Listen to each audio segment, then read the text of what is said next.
자, 이것은 저희 회사가 지원하는 패션 모델인데, 이 패션 모델이 단순한 패션 모델이 아니고 여기가 생각 열기가 들어가 있습니다. 우리 패션 모델은 기본적으로 뭐예요? 워킹만 하는 거예요. 디자인에 옷을 입으면 탁 워킹하는데, 이 우리나라의 패션 모델들이 유럽에 가가지고 그 비주얼이 대단한 사람들을 어떻게 이길 수 있을까요? 20대들은 이 사람 50대다 말이에요. 여기에 생각 열기를 입혀준 거예요, 제가. 자, 이 사람은 디자이너가 옷을 만들 때 그냥 옷을 워킹만 하는 게 아니고 재해석해가지고 안무를 만들어가지고 철학적인 담론을 잡습니다. 이게 여러분들 뭐예요? 조선의 가시예요. 이건 한복이에요. 이것을 두바이에서 공유한 사진인데 센세이션합니다. 이거는 성무춤이거든요. 성무춤. 한국에 한이슬에 있던 성무춤. 이것을 재해석해서, 근데 예를 들어가지고 성무춤이라고 우리가 한국의 성무춤을 알려야 된다고 해가지고 두바이 사람들한테 그렇게 표현하면 먹힐까요? 안 먹히겠죠. K문화가 먹히는 이유는 조금 관점을 비틀은 거예요. 별거 아닌데. 자, 이 패션 모델이 50대예요, 50대. 근데 이 50대가 20대하고 붙기 위해 가지고 20대야 붙기 위해 가지고 뭐 꾸미고 막 되겠습니까? 안 되겠습니까? 안 되는 것들을 미리 포기하고 자기가 잘하는 것으로 가야 되는 거예요. 근데 그러한 철학적인 담론은 20대는 담을 수 있습니까? 없죠. 없어요. 관객들이 엄청 열광합니다. 이거는 뭐예요? 조선의 곤방어, 곤방어. 그러니까 이런 식으로 표현을 해서 단순하게 옷을 보이는 것이 아니고 한국 문화도 보이고 이렇게 하는 거죠. 이건 아리랑을 표현한 거예요. 대단히 센세이션합니다. 그러니까 저희들이 문화활동을 해야 되니까 뭐 그냥 패션할 때 저희 지원해 줄게 이렇게 안 되고, 우리 생각력이니까 우리 생각력에도 좀 알리고 이렇게 한번 바꿔볼 의향이 있습니까? 의향이 있습니다. 좋아. 그러면은 작품을 가져오시면 제가 재해석해 드릴게요. 생각을 열어서 이렇게 표현해 드릴게요. 모든 작품에 제가 글을 적어주세요. 저희 하루 일과는 매일 새벽 3시에 일어나가지고 매일 3시간 동안 인문고전을 읽고 매일 글을 적어가지고 브런치에 올립니다. 매일매일. 그걸 10년 이상 하면은 여러분들, 제가 오늘 이 자리에 있었던 것도 제가 삼성에서 일을 잘했겠습니까? 못하겠습니까? 잘했겠죠. 잘했어요. 잘한 이유가 뭔가 하면 삼성에서 기획실에 있는데 보고서를 못 주고 날아가죠. 보고서가 뭐예요? 건석이에요. 보고서를 발표하는 건 뭐예요? 스피치예요. 이 두 가지가 안 되면 안 돼요. 여러분들도 고객들을 만나야 되고, 그 다음에 비즈니스 파트너를 만나야 되고, 여러분들 직원들한테 뭔가 이야기해야 될 때 그냥 이야기하는 게 아니에요. 그것도 법칙이 있고 뭔가 논리가 있습니다. 모든 보고서들은 연역법적 사고를 증정합니다. 결론을 툭 던지고 그 결론에 자꾸만 파들어간단 말이죠. 그러한 지식들이, 능력들이 인문고전을 읽다 보면은 나타난다. 자, 한번 볼게요.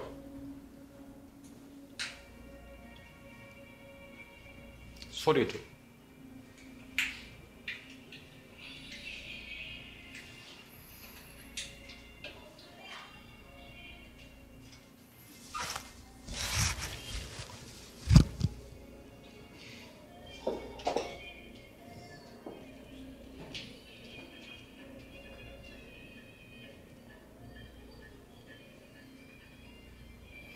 이게 이제 한국의 한복을 알리기 위해서 성무춤을 유럽에서 이제 신하는, 공연하는 것.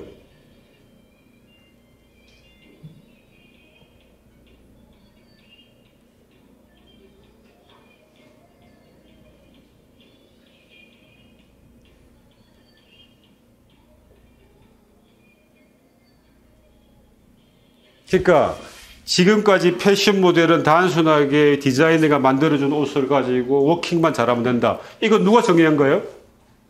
정의한 사람 없어요. 그냥 구습이에요, 구습. 고정관념이고 편견일 뿐이에요. 그걸 바꾼다고 누가 뭐라 하겠습니까?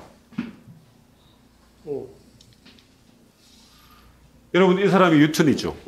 유턴입니다. 그러니까 유턴이 만류인력의 법칙을 발견했는데, 만류인력의 법칙을 발견하면서 아까 얘기했던 것처럼, 아니 그렇게 위대한 만류인력의 법칙을 어떻게 발견했?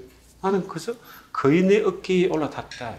그러니까 만류인력의 법칙은 뉴턴이 발견한 게 아니고 그 앞에 있는 케플러가 발견했다. 케플러가 막 관찰하면서 보니까 태양 주위를 지구가 돌아가는 타원형으로 돌아가는데, 돌기는 도는데 왜 타원형으로 도는지 모르는 거예요. 그것을 수학적으로 증명한 사람이 뉴턴이다 이 말이에요. 그럼 케플러는 그 앞에 있는 갈릴레오 갈릴레이, 코페르니쿠스, 아리스토텔레스 이런 사람들이 다 있다. 그런 사람들을 통해서 발전한다는 거죠. 뉴턴이 대학교 다닐 때 대학 노트 이런 말이 있습니다. 플라톤과 아리스토텔레스는 나의 친구긴 하지만 나의 가장 친한 친구는 진리다. 진리다. 그러니까 플라톤이라고 하는 철학자의 철학책도 읽고 아리스토텔레스는 철학책도 읽고 형상도 읽고 역학도 읽지만 거인의 어깨에 올라탈지언정 거인의 등에 업혀가지고 의지하지는 않겠다 이 말이죠. 그러니까 우리가 프랜차이즈 하는 사람들이 뭔가 하면은 길을 열어놔야 되죠. 잘하는 사람들을 배우고 모방하고 해야 되는 거예요. GMB가 전국에 학원이 1000개가 있습니다. 1800가지 1000개가 있는데 그 1000개 중에서 제가 하는 이야기가 뭔가 하면은 자, 프랜차이즈에 일단은 여러분들은 정답을 가지고 있다. 잘하는 사람들 뺏기면 되는 거예요. 그죠? 본사는 뭔가 하면은 프로그램, 교육 프로그램을 만들고 그 잘하는 것들을 발굴해가지고 모든 사람들한테 전파해 주는 것들이 중요해요. 저희 회사의 모토가 세상은 사람이 바꾸고 사람은 교육이 바꾸고 교육은 우리 GMB 펠렉스가 바꾼다. 이런 의지가 있다. 거기서 원장님, 동네에서 고작 학원이 아니고 원장님이 100명, 200명의 애들을 가지고 그 애들한테 제대로 된 교육 철학을 가지고 교육시켜주면 그 100명, 200명을 10년 하면 몇천 명 되죠. 그 애들의 인생에 여러분들은 결정적인 영향을 미치는 굉장히 중요한 직업을 가지고 있습니다. 그래서 여러분들은 굉장히 이 직업을 소중하게 다뤄야 돼요. 여러분들, 제 전공이 경영학인데, 경영의 핵심이 기업이죠. 기업의 목적이 뭐예요? 기업의 목적이. 이윤 추구죠. 이윤 추구가 아닙니다. 기업의 목적은 가치 추구예요. 자, 내가 이 고객이 오는데, 우리가 학원인데 이 고객이 오는데, 이 고객한테, 이 학생은 30만 원짜리, 2명은 60만 원짜리, 이러면은 엄마들이 돈을 안 들어요. 저 학원은 정말 교육 가치 철학이 뚜렷하다. 저 원장은 믿을만하다. 그럴 때 돈을 냅니다. 그러니까 기업이 가치를 추구하는 조직이지 황금을 추구하는 조직이 아니에요. 황금을 추구하면 절대로 황금이 안 보입니다. 스티브 잡스가 이런 말을 했어요. 나의 목적은 나의 동료들을 동기부여해서 새로운 제품을 만들어서 이 세상에 기여하는 것이 나의 관심사고 그 이외의 것들은 부차적인 문제다. 그 이외의 것들이 뭡니까? 돈이단 말이에요. 돈. 그러나 스티브 잡스는 돈을 엄청나게 많이 벌었다. 돈을 여러분들 사랑관계도 마찬가지예요. 이 사람을 보고 이 사람한테 내가 사업하는 사람은 여러분들 먼저 받고 줄을 주고 하면 절대 사업 못해요. 먼저 주고 받아야 됩니다. 먼저 투자하고, 그죠? 그래서 그 고객이 감동했을 때 다 풀어내는 거지. 네가 한번 문제 풀어봐. 네가 우리 가게에 와가지고 일단 먹어줘봐. 그러면 그 돈을 벌어가지고 맛있는 거 내가 만들어줄게. 안 벌리지. 안 벌립니다. 사랑관계도 마찬가지예요. 내가 만나는데 내 친구가 있어요. 내 친구가 있는데 돈이 없어요. 내가 국밥을 하나 사줘. 5,000원짜리. 두 번째 사줬는데 두 번까지 사줄 수 있어. 세 번째 누가 사야 됩니까? 지가 사야 되는데 안 사. 그러면 보통 사람들은 아니 저 새끼는 말이야. 내가 두 번 샀으면 지금 한 번 사야지. 에? 그러면 사주고 욕 들어 먹어요. 근데 어떤 사람은 계속해서 10번 사줘요. 그러면 이 친구가 제대로 된 사람이 미안할 거 아니에요. 그럼 어느 날 돈이 생기면 데리고 가지고 막 룸스라게 가지고 200만 원 쫙 썼다 이 말이에요. 그게 안 되면 주변 사람들한테 정말 나를 좋게 이야기해 준단 말이에요. 줘야 됩니다. 먼저 투자해야 되고 먼저 가치를 줘야지 고객들은 지갑을 냅니다. 사업이 절대적으로 고객 지향적이 되면 안 돼. 우리는 고객 지향적이 돼야 된다고 하는데 제 지로는 고객 지향적이 되면 안 됩니다. 왜? 고객들은 혁신적인 제품이 뭐가 나올지를 몰라. 아니, 어머니, 우리 회사가 이런 프로그램을 만들려고 하는데 앞으로 어떤 교육이 필요합니까? 여러분, 엄마들 압니까? 몰라요. 전문가가 아닌데. 우리가 미래를 내다보고 교육의 방향을 잡았어? 사유하고 질문해서 프로를 만들고 그 고객을 이해를 시켰다. 그 고객이 나중에 뒤에 알고 있단 말이에요. 스티브 잡스는 새로운 제품을 만들 때 절대적으로 시장 조사를 안 합니다. 시장 조사를 하면은 지엽적인 것만 바뀌어요. 지엽적인 것만. 틀을 못 바꾼다 이 말이에요.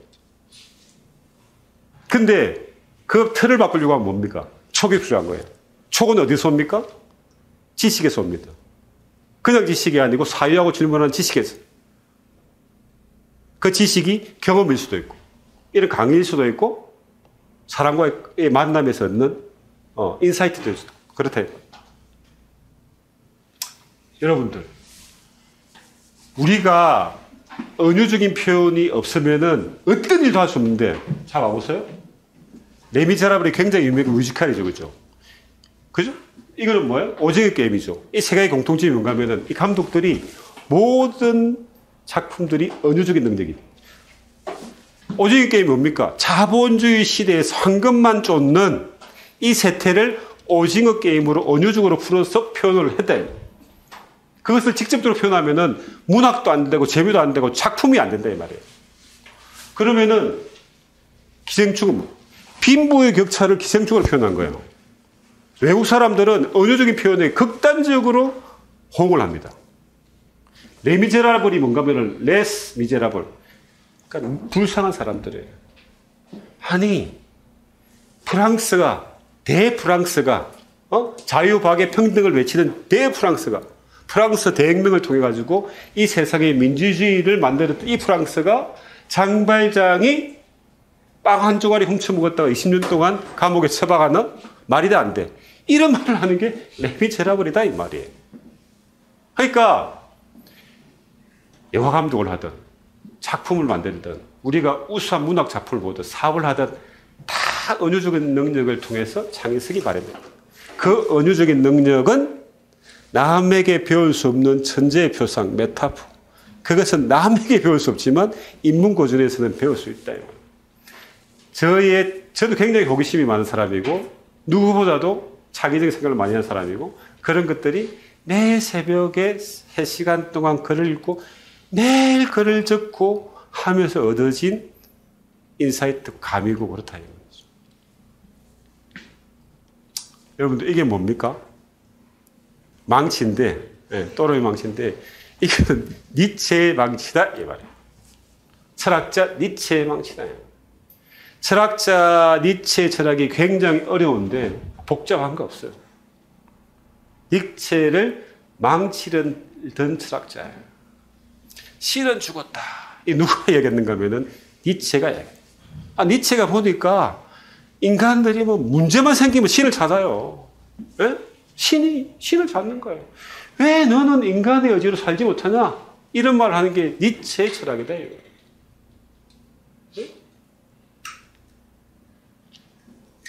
여러분들 니체의 대표적인 작품이 짜라투스트라는 이렇게 말했다는 철학책이 있는데 뭐 읽어보신 분도 계시고 하겠지만 그 내용의 핵심이 이렇습니다.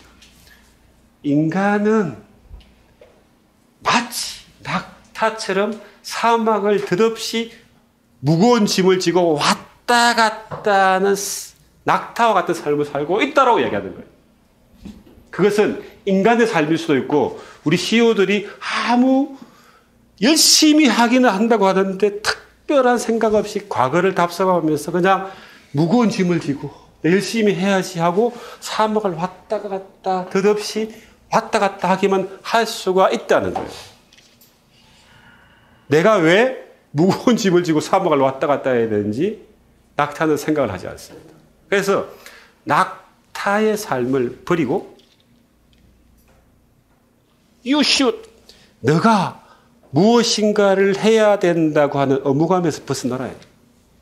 내가 사업을 잘해가지고 떼돈을 벌어야 되고 뭔가를 해야 되고 하는 그런 의무감에서 벗어나서 내가 호기심이 가고 창의성이 발현되는 곳으로 내가 좋아하는 곳으로 집중하다 보면은 분명하게 길이 열릴 수 있대.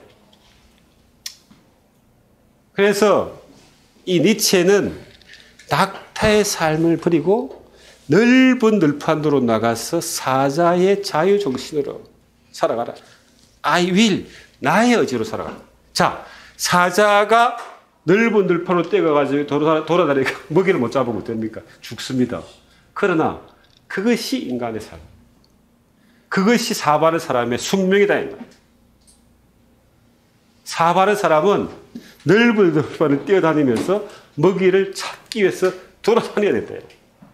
지금 가지고 있는 이 매출과 이 안정적인 구조를 계속해서 유지하면 어느 순간 이것도 없어진다. 이 말. 그래서 I will, 나의 의지로 살아라. 그래서 제일 마지막으로는 I am, 어린 동심의 세계로 돌아가서 나 자신의 삶을 살아. 왜 어린 동심의 세계인가 하면은 어린 동심은 편견과 고정관념과 불편한 진실이 없어요. 무슨 말이죠?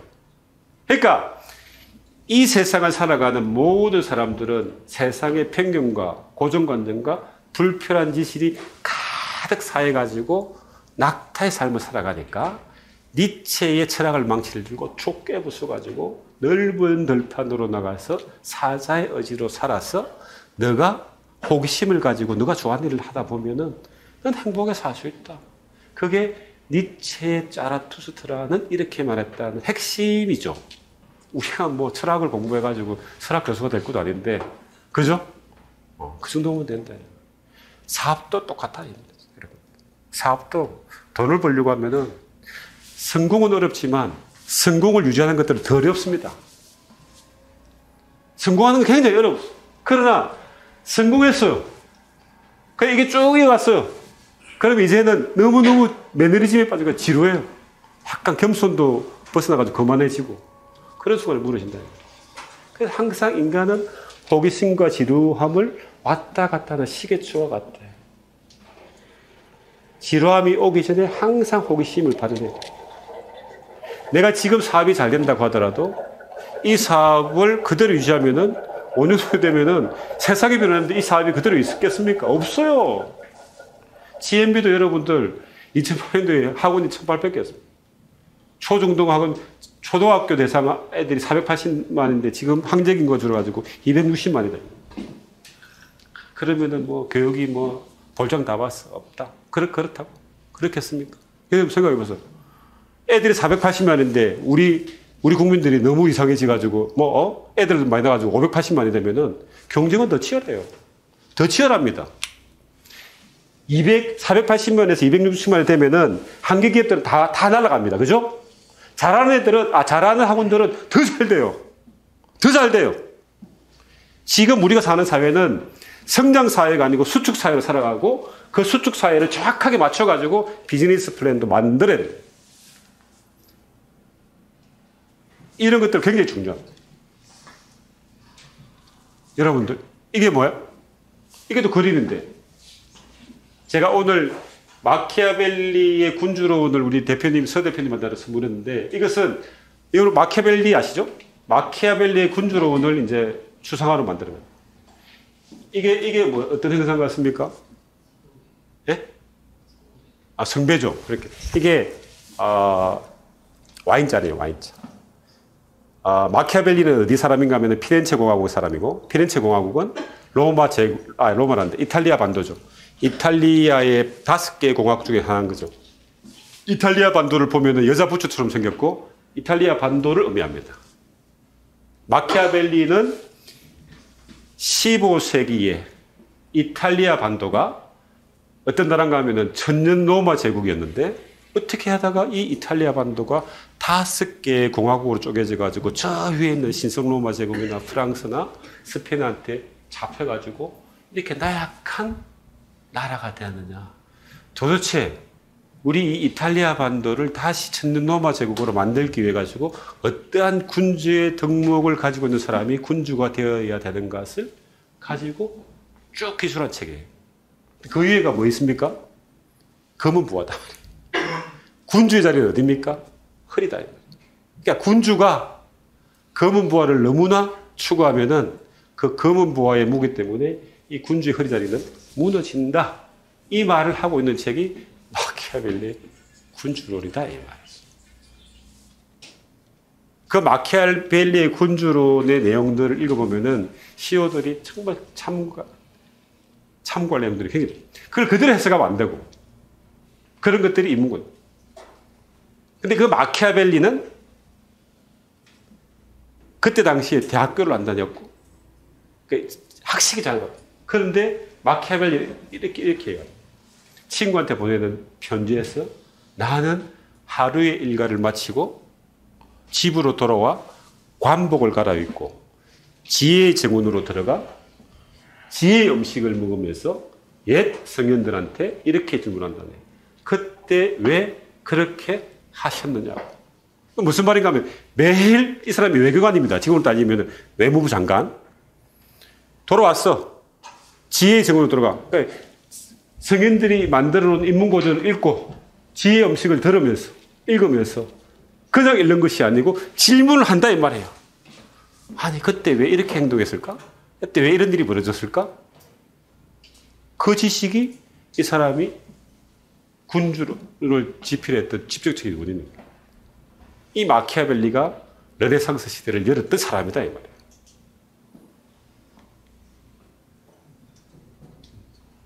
저희 회사의 Via Abstract Art, Wisdom is Visualized. 이게 자 인문고전이 어렵죠. 그런데 우리가 알고 있는 모든 성현들은 어릴 때부터 이 어려운 인문고전을 읽어가지고 위대한 성현들도 됐고 철학자도 됐고 과학자도 됐고 반드시 읽어야 되는데 너무 어려우니까 읽지 못하고 있는 거예요. 미국에 있는 유명한 대학교들은 전부 다 인문고전을 읽히고 그렇습니다. 근데 그것을 읽어야 되는데 모르니까 포기하는 것이 아니고 그것을 나는 다르게 접근해서 교재를 만들어 보겠다 해서 만들어진 게 인문아트라는 인문학과 앱스트랙을 표현한 거예요. 그러니까 앱스트랙 아트, 추상화를 통해서 위즈덤 이즈 비주, 지혜는 뭐야? 시각화되고 현실화되고. 애들이 이 하나 가지고 군주론 다 이야기할 수 있어요. 여러분들 우리 유토피아 이야기하죠. 토마스 영국의 대법관이자 철학자 사상가인 토마스 모라는 사람이 유토피아라는 책을 적었습니다. 우리가 일상에서 유토피아 얘기를 하고 있는데 유토피아는 황금이 가득한 나라가 아니에요. 유토피아라는 나라는 황금을 가지고 요강을 만드는 나라입니다. 황금을 쫓지 않고 가치 철학을 쫓는 것들을 어릴 때부터 가르치는 나라가 유토피아다 이 말이죠. 아까 제가 이야기했지만 기업이 물론 이익이 중요하지만 그 이익을 쫓기 위해 가지고 모든 제품을 만들 때는 모든 제품의 가치 철학은 안 스며듭니다. 그렇잖아요. 내가 이익을 만들려고 하면 기본적으로 원가를 낮춰야 되는 것이고 원가를 낮추려고 하면 경쟁력이 떨어질 수 있는 거예요. 가치 철학을 추구하고 돈이 좀 들어가더라도 그러다 보면은 고객들은 이해하고 호응하고 마음의 문을 열고 지갑을 연대요. 그런 것들을 배우는 것들이 토마스 모의 유토피아다. 자, 정리를 좀 하면은 지금 우리가 알고 있는 지식의 90%가 다 영어로 되어 있고 서양의 지식 체계들은 전부 다 서양, 그리스, 로마 시대에서 가져왔던 것들이 대부분입니다. 그런데 서양의 지식 체계는 모든 것들이 연역법적 사고로 되어 있습니다. 그리고 우리 사바는 사람들도 연역법적 사고로 사고를 해야 됩니다. 연역법적 사고가 뭔가 하면 결론을 툭 던져주고 그 결론을 계속해서 이렇게 풀어나가는 거죠. 그죠? 미국의 독립선언서가 어떻게 되는가 하면은 인간은 태어나면서부터 남에게 양도할 수 없는 몇 가지의 천부적인 권리를 타고 태어났다. 자, 여기에 시비를 걸 사람 있습니까? 없죠? 이 말은 시비 걸 게 없어요. 그 천부적인 권리 중에서 하나는 행복을 추구할 수 있는 권리, 하나는 자유를 추구할 수 있는 권리, 나머지 하나는 생명의 안전을 보장받을 수 있는 권리가 그것이다. 자, 앞에 명제를 던져주고 이제 풀어졌죠? 그럼 이 세 가지의 권리를 확보하기 위해서 인민은 자기가 원하는 정부를 구성할 수 있다. 근데 그 정부는 인민의 동의로부터 온다 이 말이에요. 지금 제가 이야기 풀었던 게 뭐예요? 연역법적 사고다 말이죠. 자, 삼성에서 보고서를 적는데 기납법으로 적었다. 대표님 이렇게 해서 뭔가를 해야 됩니다. 숨 넘어가서 안 봐요. 대표님 해야 됩니다. 얼마 들고 하는 이유는 뭐고 방법은 뭐고 블락킹이 왔을 때 어떻게 막고. 여러분들이 정말 좋은 비즈니스 플랜을 가지고 뭔가에 스타트업을 해서 투자를 받으려고 할 때 주어지는 시간은 단 3분이다 이 말이에요. 삼성에는 원매 베스트가 있어요. 원매 베스트. 아무리 복잡한 것들도 한 배로 보고서를 만들어서 이건 회장님한테 보고를 한다. 그러면 100페이지짜리를 한 페이지로 줄이려고 하면 어떻게 됩니까? 버려서 마지막에 절대로 버릴 수 없는 한 가지만 딱 남기는 게 뭐예요? 보고서다. 사업도 얼마나 할 게 많아요. 다 하려고 하면은 무슨 돈이 있어요? 버리고 다 버려서 마지막 한 가지는 죽었다깨라도 못 버리는 그것만 주구장창 잡고 가야 된다 이 말이에요. 그런 것들이 연역법적 사고에 있다. 그런데 지금 제가 이야기했던 미국의 독립선언서가 어떻게 되어 있어? 이것을 아는 건 지식이죠, 그죠? 그거 알면 뭐예요? 자, 그래서 미국의 독립선언서가 그렇게 되어 있어. 내가 알고 있어. 야, 넌 모르지? 너 바보야. 난 지식인이야. 그 지식이 아니지.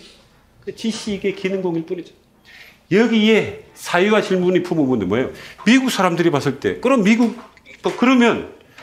그렇다면은 왜 미국 사람들을 영국의 여왕이 지배를 해야 되지? 이 의문이 생기죠. 이렇게 의문이 생겨야 된다고요. 사유와 질문하면 의문이 생기는 거예요. 의문이 생기면 뭐예요? 그러면 내가 독립을 해야 되면 어떻게 됩니까? 독립전쟁을 벌여야 된다. 독립전쟁 벌이다가 잘못하면 목숨을 잃을 수 있죠. 뭐가 필요합니까? 용기가 필요한 거예요. 그러니까 지구상의 80억 명 인구가 아침에 일어나서 저녁 잘 때까지 99.9%는 똑같은 생각을 하고 삽니다. 거기서 0.1%가 다른 생각을 합니다. 그런데 그 0.1% 중에서 또 0.1%가 용기를 내서 뭔가의 문제의식을 간파합니다. 그리고 그 0.1% 중에서 또 0.1%가 용기를 내서 시도를 합니다. 거기서 마지막으로도 0.1%가 성공을 하고 나머지는 다 뒤진다 이 말이에요. 그래서 성자의 독식 문제가 나온다 이 말이에요. 사업은 그렇게 냉정한 거예요.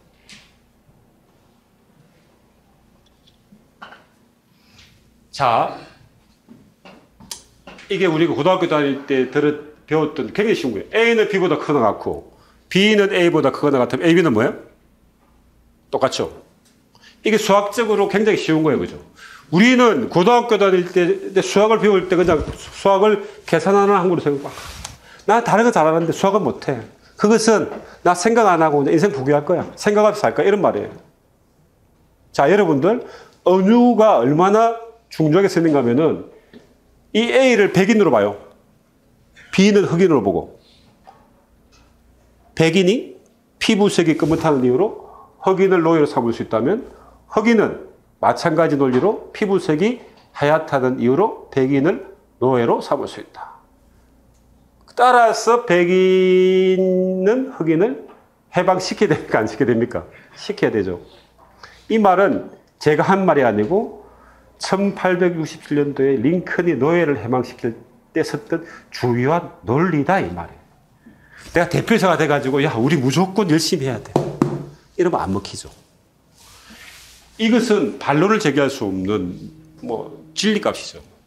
여기에 백인과 흑인을 대입하면은 굉장히 울림 있는 메시지가 들어옵니다. CEO들은 메시지 전달력이 탁월해야 됩니다. 탁월하다는 것이 말을 유창하게 하는 게 탁월한 게 아니에요. 말은 굉장히 어눌해야 돼요. 그 메시지에 진심이 담겨 있어야 되고 그 메시지에 철학이 들어가 있어요. 그리고 여러분 비즈니스를 할 때 어떤 사람을 불러놓고 1시간 동안 이야기할 때 계속해서 1시간 동안 비즈니스 이야기 하지 않아요. 50분은 네가 옛날에 어릴 때 읽었던 플라톤의 국가론, 내가 읽었던 플라톤의 국가론, 인문고전을 막 이야기하면 서로 간에 막 공감이 생겨가지고 마음을 엽니다. 마지막 10분 동안에 찰싹하는 거예요. 찰싹. 그럼 뭐예요? 난 대화의 소재가 풍부해야 되는 거예요. 만국 공통으로 니도 알고 내가 알고 있는 게 뭐예요? 그 인문고전이다. 그리스 로마 신화 다 알고 있단 말이에요. 니체의 철학, 칸트의 철학, 데카르트의 철학 다 알고 있단 말이에요. 자, 그래서 이거는 뭐 저희 회사의 어떤 학습 방법, 생각력의 학습 방법인데 기존의 GMB는 초중등 학원의 말하기 영어를 통해 가지고 회사를 성장시켰고 99년도에 학원 프랜차이즈하고 최초로 시작했어요. 제가 비즈니스 모델을 만들고 했는데 시대가 변했잖아요. 그죠? 그래서 그 교육 GMB를 발판으로 해가지고 이 시대에 맞게끔 생각 열기라고 하는 학습 프로그램을 만들었는데 저희 GMB는 선생님들이 학생들을 가르치는 게 아니고 학생들이 밖에 나와서 선생님을 가르칩니다. 이 학습 방법은 어디서 가져왔는가 하면은 서양에서 제일 공부 잘하는 사람이 존 스튜어트 밀이라는 철학자예요. 그 사람이 가르칠 수 없는 것들은 지식이 아니다. 그 사람이 무슨 말을 했는가 하면은 배부른 돼지보다는 배고픈 소크라테스가 되겠다. 공대주의 철학자예요. 그 사람의 학습 방법이 시카고 유니버시티에 가가지고 그대로 들어가야 돼요. 시카고 유니버시티는 인문고전 100권을 달달달 읽고 토론하고 발표하지 않으면 졸업을 안 시켰나요? 그 시카고 유니버시티가 지금까지 노벨상을 배출한 사람이 90명이다. 미국의 세인트 존스 대학교는 전공이 없어요. 뭐 법학, 철학 이런 거 없고 무조건 4년 동안에 인문고전 100권을 읽고 토론하고 발표하고 졸업만 시키는 거예요. 대단한 회사예요. 왜 미국의 유수한 아이비리그 대학들이 그러한 인문고전에 열독을 할까요? 그 내용이 중요한 게 아니고 은유적인 표현,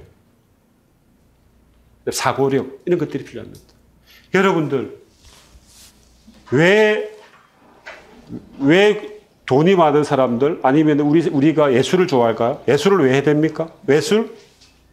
왜 뭐 갑자기 그림 한 점이 뭐 몇천억 하고 몇백억 하고 왜 그런가 하면은 칸트의 철학에 보면은 순수 이성 비판, 실천적 이성 비판, 이런 도덕 철학 비판 이런 책들이 있는데 보면은 인간이 이성적인 한계로 다다를 수 있는 것들은 한계가 있는 거예요. 인간이 신에 접근하려고 하면은 이성을 버리고 감성에 치우쳐야 돼요. 감성은 이성이 다다를 수 없는 끝단에 가 있는 거예요. 우리가 이성적인 사고를 해서 뭔가에 하려고 하면은 효율성이 극대화될 뿐이지 한계가 있어요. 그때 뭐가 들어와야 되는가 하면은 감성적인 사고다. 이성을 잠재우고 감성을 춤추게 할 때 훨씬 더 자기적이고 극단적인 퍼포먼스가 생길 수 있습니다. 그것들이 예술이 가지고 있는 힘이죠. 자, 요건 이제 예시로 하나 버려드릴게요. 플라톤의 국가라는 책은 어떤 누가 읽어도 어려워요. 근데 우리는 초등학생들, 3, 4학년 어른들, 학부모들, 중고등학생들이 누가 봐도 너무너무 쉽게 생각해요. 왜 그런가 하면은 그 어려운 인문고전을 제가 몇백 번씩 읽고 그것을 6개의 단락으로 나누어 가지고 키워드를 정해서 거기에 맞는 추상 그림을 그리고 그것을 온라인 디지털 플랫폼으로 만들어서 학습을 시킵니다. 철학에서 3은 완벽한 숫자예요. 그러니까 3, 7이 있죠. 그죠? 삼위일체. 세 가지 빛깔의 세계 모든 색깔을 만들어냅니다. 그래서 3을 너무너무 좋아해요. 그러니까 우리 학습 방법이 어떻게 되는가 하면 심화 누적으로 되어 있어요. 3번 반복하는데 심화 누적으로 반복하고 조금씩 깊어지는 거예요. 그 다음에 3번에 3번 6번 반복하고 3번에 3번에 3번 9번 반복하는 거예요. 근데 그냥 반복하는 게 아니고 조금씩. 이렇게 공부하는 사람이 대한민국에서 공부 제일 잘하는 사람이 다산 점략이었어요. 통독하고 정독하고 반복 정독하고 필사하고 반복 필사하고 사회하고 정독. 무슨 말인가 하면은 책을 읽을 때 여러분들 그냥 처음 읽으면 이해 안 되죠. 이해 안 된다고 처음 안 되고 꼭 공부 못하는 사람들이 수학 정석 펴놓고 집합만 풀고 뒤에는 안 봐요. 문제가 되는 거죠. 그러니까 자기가 이해한 대로만 넘어가는 거예요. 통독. 그래서 두 문제 읽으면서 조금씩 보태는 거예요. 근데 그냥 읽는 것이 아니고 필사. 중요한 문장을 뽑아가지고 적는 거예요. 무슨 말이죠? 우리가 공부할 때 공부는 머리로 하는 게 아니고 공부는 습관으로 하는 거예요. 그러니까 학교 다닐 때 1등 하는 애들은 반드시 서브노트가 있단 말이에요. 서브노트를 그냥 하는, 서브노트의 목적이 뭔가 하면은 시험 칠 때 빨리 외워서 하려고 하는 게 아니고 서브노트가 강의집이 돼가지고 내가 우리 학원에 와서 그 다음날 선생님을 가르쳐보고 내 친구들을 가르쳐보기 위한 강의 노트집으로 만든다. 그거를 만들 때 한 번 만드는 게 아니고 필사하고 3번 필사했죠. 그 다음에 다시 필사하고 6번, 9번. 그래서 제 차 번호가 3699 다녀요. 제 핸드폰 번호가 3699 되는데 없어가지고 1699 다녀요. 우리 집 비밀번호가 369936 이렇다 이 말이에요. 그것이 철학이죠. 같이 철학이에요. 그래서 저는 옷을 입을 때 3가지 이상 옷을 넘기지 않습니다. 그건 제가 가지고 있는 가치 철학인 거죠. 자, 이것은 플라톤의 국가론 중에서 플라톤이 생각하는 이상적인 국가는 무엇인가를 6개의 조각으로 만들어가지고 애들한테 공부시키는데 한번 참고를 한번 보세요.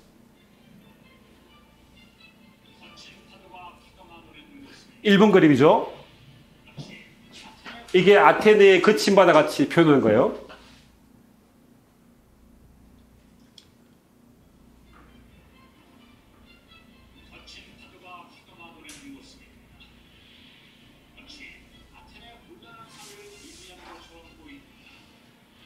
두 번째 그림은 신전 같은 게 하나 나타났죠. 이게 플라톤이 꿈꾸는 이상적인 국가인데 그 국가를 바치고 있는 기둥이 든든한 3가지 기둥이 있어요.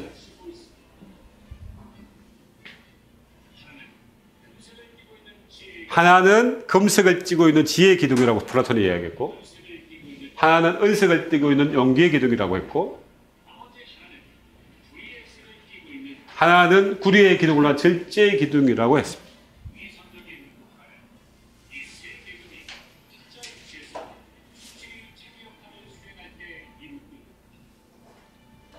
자, 플라톤이 이야기하는 이상적인 국가를 6개의 키 컨셉으로 잡아내고 6개의 그림으로 그려서 이렇게 이제 여러분 핵심적으로 이해됐죠.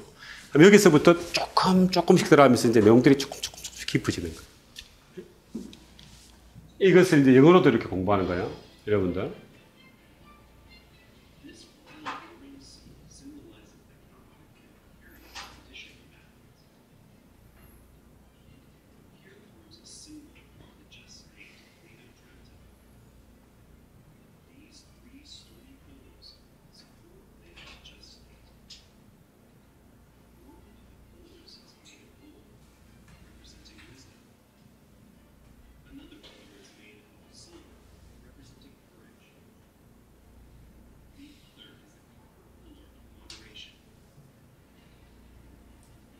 자, 이런 그림들을 저희들이 직접 그리고, 자, 이제 이 부분들은 저희들이 이제 프로그램을 만들면서 인문고전을 익히기 위해서 그런 게 아니고, 기본적으로 공부는 문해력입니다. 그러니까 문장의 해석 능력이 없으면 공부가 안 돼요. 근데 그 문장의 해석 능력이 동화책을 읽는다고 되는 건 아니고, 어려운 인문고전을 읽다 보면은 언어적인 표현이 많다 그랬죠, 그죠? 언어적인 표현을 풀어해 주려고 하면 뭐가 필요합니까? 논리적인 사고, 추론적인 사고가 들어와야 된다. 그래서 논리적인 사고, 추론 사고가 뭐예요? 수학적인 머리에. 그 다음에 그냥 읽을 때, 그냥 읽는 것이 아니고 아까 제가 스무노트 한다고 그랬죠. 우리는 초수법, 그러니까 풀을 뽑듯이 스무노트 하는 방법을 익히는 거예요. 그 습관을 들이는 거예요. 그 다음에 그 스무노트를 해가지고 발표를 하는 거예요. 요즘에 여러분들 대학 가가지고 혼자서 강의 받아가지고 점수 따니까 전부 팀플레이입니다. 미국은 더 그렇고. 그러니까 글쓰기가 안 되고 발표가 안 되면 지식인 될 수가 없어요. 근데 지식을 담고 있다고 지식인 되는 것도 아니에요. 사유하고 실문을 통해서 뭔가 새로운 지식으로 나가야 돼요. 지식인은 모르는 것들을 누구한테 들어가지고 이해하는 것이 아니고 기존에 가지고 있는 지식을 가지고 새로운 지식들을 추론해서 이해를 하는 능력이죠.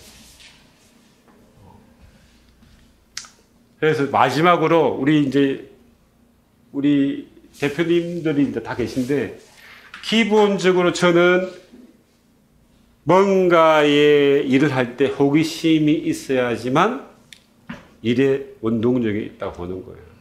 지식인이 되면 익숙한 이곳이 굉장히 지루해지고 낯선 저곳으로 향하려고 하는 도전정신, 호기심이 생길 수밖에 없습니다. 그러니까 모르기 때문에 호기심이 안 생기는 거고 모르기 때문에 거부이 나는 거죠.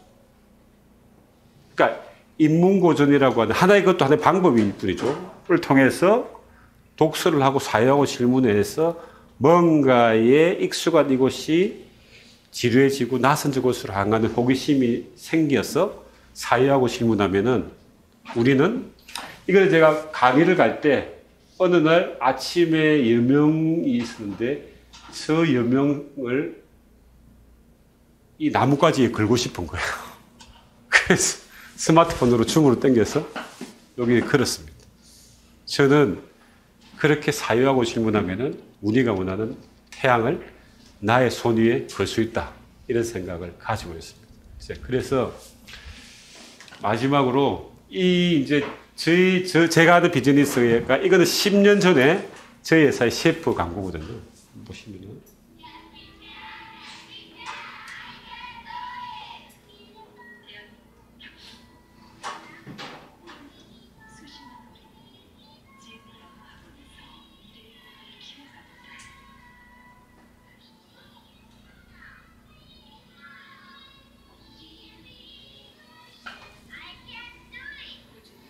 이게 2012년도의 광고입니다. CF 광고인데, 이게 올해 광고가 이렇습니다.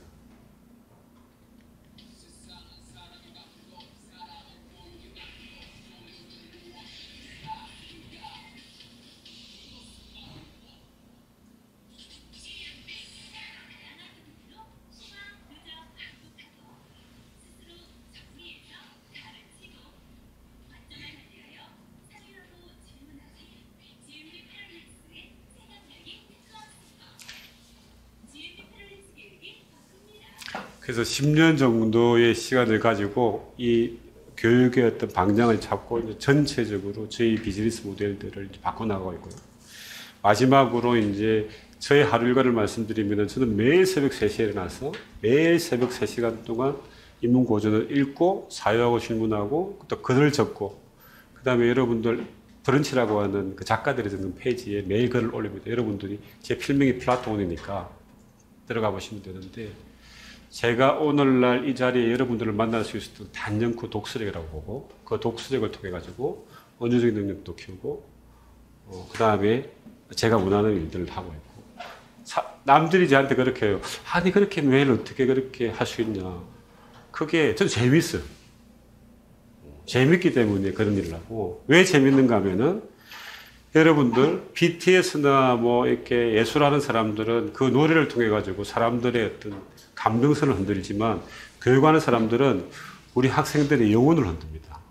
그래서 그 학생들이 정말 좋은 프로그램과 좋은 교육 가치 철학을 가지고 있는 선생님과 그 회사를 만나서 그 인생이 바뀔 수 있고 그 사람들이 또 자기 인생도 바뀌지만 그 재능을 통해 가지고 이 사회를 바꿀 수 있다면은 저는 정말 행복한 인생을 산다 생각하고 제가 좋아하는 러셀이라고 하는 철학자가의 말을 마지막으로 드린다면은 러셀이라고 하는 사람이 20세기의 지성인데 이 사람이 죽을 때 나의 인생 전체를 관통하는 세 가지 열정이 있었으니 하나는 사랑에 대한 갈구, 또 하나는 진리에 대한 탐구요, 마지막 하나는 인류에 대한 참기 힘든 연민으로 온통 살아왔다 그랬습니다.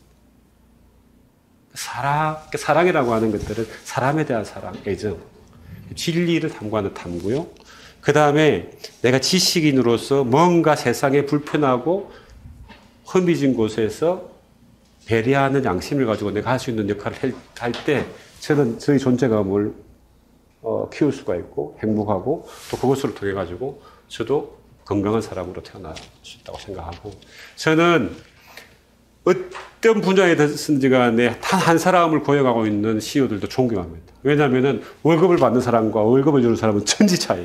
여러분도 잘 아시겠지만. 그래서 대한민국의 어떤 건강한 경제를 위해 가지고 열심히 노력하시는 우리 대표님들 존경스럽게 생각하고 오늘 소중한 기회 주신 부분에 대해서 감사드리고 이 강의를 마치도록 하겠습니다. 감사합니다.